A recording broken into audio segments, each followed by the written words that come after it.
जब सरदार बनकर जेल पहुंचे नरेंद्र मोदी, बचपन में घर ले आए थे एक बड़ा मगरमच्छ। आजाद भारत में जन्मे पीएम के अनसुने किस्से। प्रधानमंत्री नरेंद्र मोदी का आज 74वां जन्मदिन है और न सिर्फ देशवासी बल्कि विदेशों से भी प्रधानमंत्री को बधाइयां दी जा रही हैं। तमाम राजनेताओं की ओर से बधाइयां दी गई, शुभकामनाएं दी गई और भाजपा की ओर से नरेंद्र मोदी के जन्म दिवस को सेवा पखवाड़े के रूप में भी मनाया जा रहा है। आज हम आपको पीएम नरेंद्र मोदी से जुड़े कुछ ऐसे अनसुने किस्से बताएंगे जिनको सुनकर आप भी चौंक जाएंगे। प्रधानमंत्री नरेंद्र मोदी आज अपना 74वां जन्मदिन मना रहे हैं। पूरा देश उनको शुभकामनाएं दे रहा है, तो वहीं भाजपा उनके जन्म दिवस को लेकर सेवा पखवाड़े के रूप में इसको सेलिब्रेट कर रही है। ये पखवाड़ा 17 सितंबर से 2 अक्टूबर तक चलेगा और आपको बता दें कि नरेंद्र मोदी पिछले 10 साल से केंद्र में भाजपा की सरकार चला रहे हैं और इस साल तीसरी बार प्रधानमंत्री बने हैं। लेकिन क्या आप जानते हैं कि छोटे से शहर और गरीब परिवार से निकलकर प्रधानमंत्री के पद तक पहुंचने का उनका जो सफर था वो आसान नहीं रहा।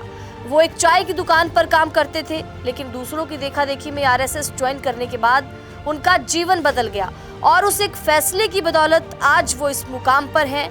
आज वो देश के प्रधानमंत्री हैं और आज उनके जन्मदिन के मौके पर उनके जीवन से जुड़े कुछ ऐसे अनसुने किस्से आपको बताएंगे जो उनके व्यक्तित्व को और उनकी छवि को दर्शाते हैं।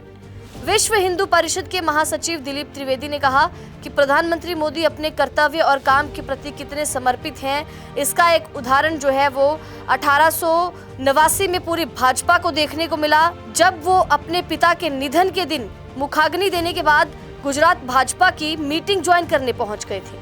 उनको मीटिंग में देखकर पदाधिकारी चौंक गए और सवाल किया। तब नरेंद्र मोदी ने जवाब दिया था कि मीटिंग बहुत जरूरी थी, इसमें भविष्य के फैसले लिए जाने थे, इसलिए वो पिता को मुखाग्नि देने के बाद उस मीटिंग में पहुंचे। दूसरा किस्सा आता है कि प्रधानमंत्री मोदी काफी जिंदा दिल इंसान हैं। इसका उदाहरण भी देखने को मिलता है जब उन्होंने अपने एक परिचित को रक्त देकर उसकी जान बचाई थी। वो किडनी के कैंसर से ग्रसित था, अहमदाबाद के गुलाबबाई हॉस्पिटल में एडमिट था। बड़े भाई सोम भाई से पता चला तो खून देने के लिए नरेंद्र मोदी पहुंचे। डॉक्टर से कहा जितना जरूरत हो उतना खून ले लो, लेकिन मेरे दोस्त को बचा दो।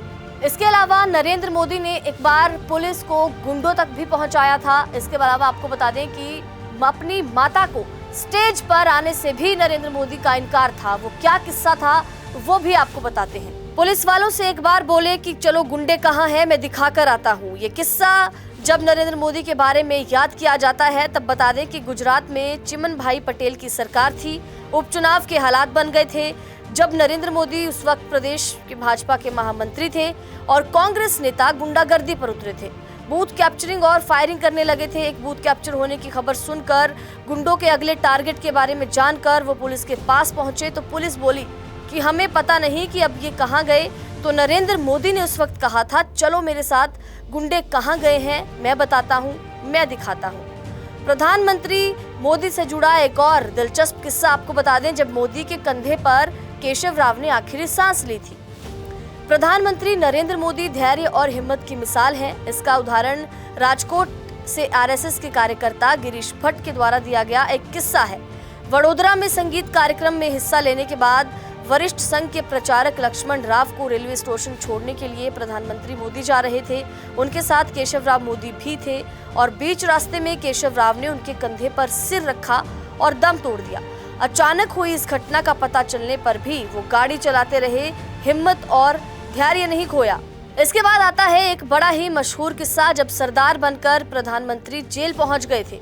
बताने की मशहूर लेखक, पत्रकार और साहित्यकार पद्मश्री विष्णु पंड्या के अनुसार 1967 की बात है जब इमरजेंसी के विरोधियों को गिरफ्तार करके जेल भेजा जा रहा था। नरेंद्र मोदी को भी पुलिस तलाश रही थी। राम जेठमलानी के संदेश जेल में मुझ तक पहुंचाने के लिए नरेंद्र मोदी सरकार बनकर आ गए थे। उन्होंने ऐसा गेटअप लिया था कि जेल के सुरक्षा कर्मी और जेल के सुपरिटेंडेंट तक उनको पहचान नहीं सके। तब पता चला था कि नरेंद्र मोदी कितने भावुक हैं। एक और किस्सा आता है अपनी मां को स्टेज पर लाने से इनकार करने का, जिसको सुनकर आप भी चौंक गए होंगे। लेकिन आपको बता दें कि प्रधानमंत्री मोदी ने कश्मीर में आजाद चौक पर तिरंगा फहराया था। लौटते वक्त खानपुर शहर में एक जनसभा रखकर उनका सम्मान किया गया। इसमें उनकी मां हीराबाई के हाथों से उनका सम्मान कराया जाना था, लेकिन उन्होंने मां को स्टेज पर लाने से साफ इनकार कर दिया और कहा कि मैं भारत माता का सपूत बनकर कश्मीर गया था, इसलिए मेरी मां को स्टेज पर नहीं लाना, मैं नीचे जाकर उनके पांव छूकर उनका आशीर्वाद लूंगा। तो ये थे प्रधानमंत्री नरेंद्र मोदी से जुड़े कुछ दिलचस्प और हैरतअंगेज किस्से, जिनके बारे में सुनकर हम भी ये अंदाजा लगा सकते हैं कि किस तरह का जीवन प्रधानमंत्री नरेंद्र मोदी का रहा, किस तरह से संघर्षपूर्ण, किस तरह से चुनौतीपूर्ण और एक प्रेरणादायक जीवन जो है प्रधानमंत्री नरेंद्र मोदी का है, जो लगातार सबको प्रेरणा देते रहते हैं आगे बढ़ने के लिए। और उनके जीवन से जुड़े कुछ दिलचस्प किस्से उनके जन्मदिन के मौके पर हमने आपको बताया, जिनको सुनकर आप भी चौंक गए होंगे।